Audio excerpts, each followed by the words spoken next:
అమ్మవారు. అంతటి శాంత స్వభావం కానీ అమ్మవారికి రాదు. అటువంటిది అమ్మవారు. సరే 14 భువన భాండాలంటే ఎంతవరకు? మరి పైన ఏమీ లేదు, కింద ఏమీ లేదు, మరి ఎంత పాలిస్తున్నాడు? ఏమీ లేకపోవడం కాదు. మొత్తం 14 లోకాలకు రామచంద్రుడు అధిపతి. ఆయన ఆజ్ఞ మేరకే ప్రతి వస్తువు కూడా, ప్రతి జీవి కూడా నడుచుకుంటుంది. ఆయన కనుసన్నల్లో వెలిగేది ప్రపంచం అంతా కూడా.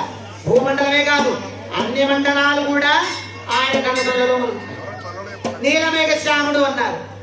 ఆ నీలమేఘ శ్యాముడిని చేసుకోండి. పితృవాక్య ప్రకారం చెప్పారు. రాముడు ఎవరి మాట విన్నా వినకపోయినా తండ్రి మాట జవదాడడు. తండ్రి ఏది చెప్పినా కూడా దానికి సరే అని చెప్పి మారు మాట్లాడకుండా, ఎదురు చెప్పకుండా తండ్రి ఏదైతే చెప్పాడో అది అనుచరం ఎమ్మటే ఆచరించి చూయించేవాడు రామచంద్రుడు. రామచంద్రుడు తన తండ్రి గతించినప్పుడు కూడా బాధపడ్డాడు. కానీ ఆ తండ్రికి ఉత్తర క్రియలు ఏమీ చేయలేదు. కానీ ఒక పక్షికి మాత్రం చేశాడు ఉత్తర క్రియలు. ఆ పక్షికి మాత్రమే ఉత్తర క్రియ చేశాడు. అంతటి గొప్పటి మహానుభావుడు.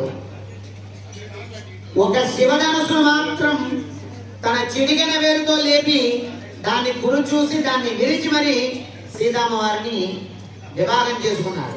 అది రామచంద్రుని